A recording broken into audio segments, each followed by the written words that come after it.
House Republicans staked their ground today in the political fight over student loans. It set up a confrontation with Senate Democrats and possibly with the president. Vote yes on the final bill. Let's send it over to the Senate now. The vote this afternoon was 215 to 195 to keep interest rates on federal student loans from doubling.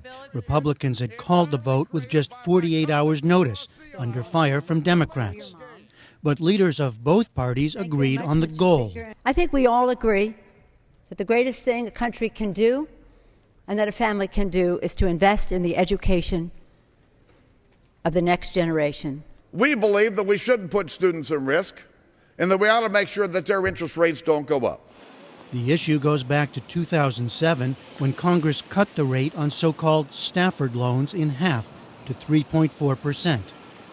That provision is set to expire July 1st, affecting 7.4 million students from low and middle income families. Fixing the problem would cost nearly $6 billion for 1 year, and that's where the two parties split.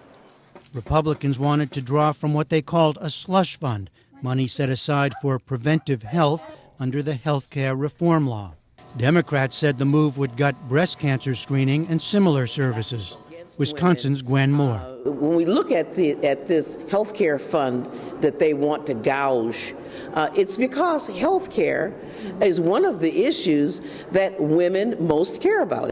Republicans pointed out that President Obama's budget called for cutting the same fund to pay for other priorities. And House Speaker John Boehner rejected any talk of a, quote, war on women. And now we're going to have a fight over women's health. This is the latest plank in the so-called war on women, entirely created by my colleagues across the aisle for political gain.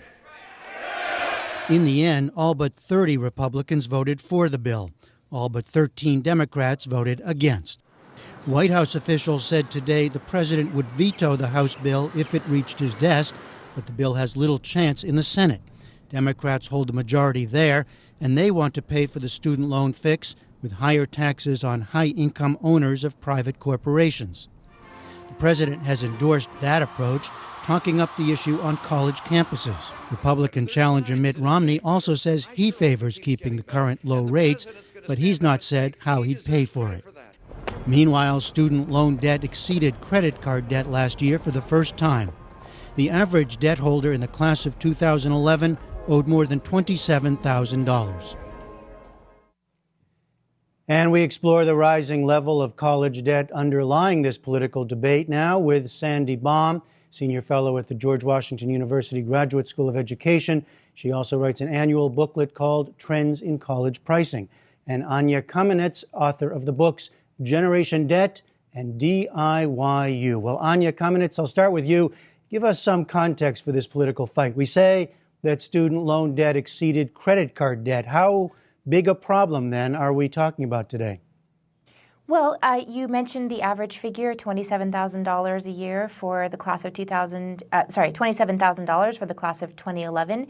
This has been growing every single year, right in lockstep with tuition, and it's something where families and students facing the tough job market that they are really starting to question the value of their degree when it comes with these large loan payments. Sandy Baum, what would you add to that? And who's most affected? Well, Anya's right to focus on the amount that individual students owe, not on whether the aggregate amount of debt is greater than, say, credit card debt. Why is that? Well, because what matters is whether individual students can manage their loan payments. And the fact is that for most college graduates, $27,000 is fine. What we need to worry about is that there are many students, too many students, who borrow much more than that, who don't finish their degrees, who can't get a job, who have real trouble paying back their loans. We need to focus on those students. Is that aggregate number just even helpful as focusing? No, no, not at all. Not even really to focus the attention. Yeah. It has focused attention, but it makes it seem as though student loans themselves are a problem. Student loans are great for many people. They allow people to go to college who couldn't otherwise go, make that great investment in themselves. But when they're too extreme, they do cause serious problems for students. Now, Anya Kamenetz, just to fill in the picture a little bit more, the Stafford loans that are under debate in the House now, who are they aimed at? Who would most be affected by a change in the rates? Well, the Stafford loans, they're all directly from the U.S. government, and they are about 80% of all student loans. So anybody who goes to college can be eligible for these loans, either subsidized or unsubsidized. But the problem is that the limits are too low to pay for college in a lot of cases. So a lot of people are piling private loans on top of that. And staying with you, so just to fill in the picture even more, students have access to these loans, federally subsidized loans, but also to the private market as well. That's exactly right. So if the federal loan limit they find to be too low, a lot of people turn to the private loans, which have interest rates that go far beyond the 3.4% or the 6.8% to 10 and 15%. So, Sandy Baum, when you talk about particular students or subsets of this aggregate, who are you most worried about? Well, one group of students is those who are relying on these private student loans. I think many students don't understand that federal loans come with a lot of protection. If you can't afford to repay them, you actually don't have to. But if they go to the bank or Sallie Mae and take a private loan, those loans are very, very risky. And there are some students who are going to institutions that have very high tuition and making them borrow all they can borrow. That's a serious problem. Who else do you worry about? What other subsets? Well, there is a subset of students. The students who go to for-profit institutions are much more likely to borrow and to borrow more than students who go to public or private nonprofit institutions. They also tend to be low-income students, and those students are frequently at great risk. Anya, what would you add to that in terms of which groups you worry about most?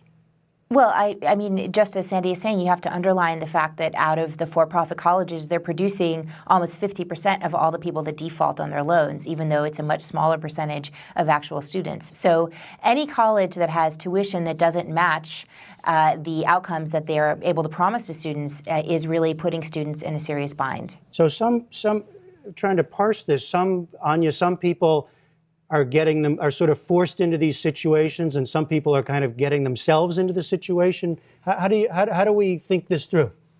Well, it's a very tricky matter to try to assign blame here. I mean, we're talking about 18-year-olds who are making lifetime decisions, right? So the question is the major that you're choosing at the institution that you're choosing, is that going to be adequate to pay for the loans that you're taking out? And, you know, an easy example to take is law students and medical students. Each of them borrow on average $100,000 to go to school, but they're going into a very high-paying profession.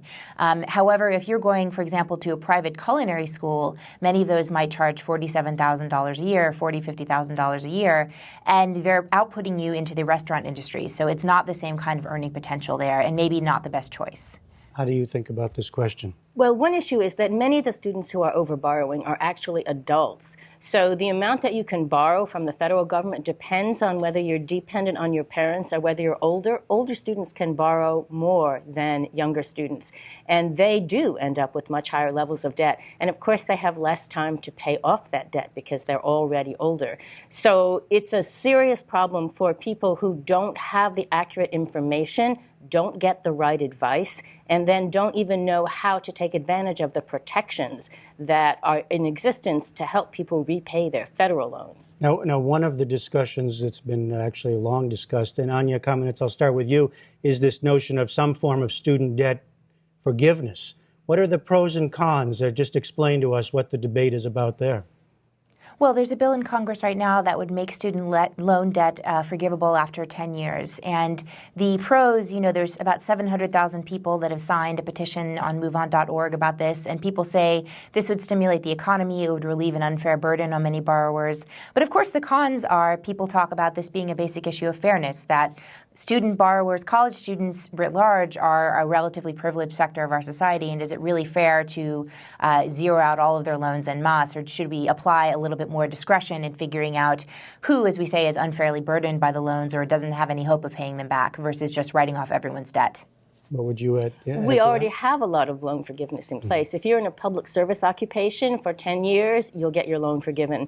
If you can't afford to pay back your loan, if you borrowed so much in federal loans that your income doesn't support the repayment, you don't have to pay until your income exceeds 150% of the poverty line. If you haven't paid it back after 25 years, it will be forgiven. So forgiving everybody's student loans makes no sense at all. College graduates are, in fact, a very privileged group of people. Higher income people are more likely to go to college, more likely to finish college, and then after they finish college, they have much higher earnings than people who didn't go to college. Just one last question, Anya Kamenetz, coming back to where we started, the political debate. You both watch this, the politics of this. Is it any surprise that this issue is now a political football and likely to be through the campaign? No, I mean, I think this is going to return over and over, and the solution set that we're talking about now is really far too small. I mean, keeping the interest rates down is not going to address the problem. We need a more holistic solution that addresses college costs. The programs that Sandy's talking about, income-based repayment and public service loan forgiveness, are very important, but they're also very undersubscribed. And so there needs to be a lot more public information, a lot more discussion before this problem gets solved. All right, Anya Kamenetz and Sandy Baum, thank you both very much. Thank you.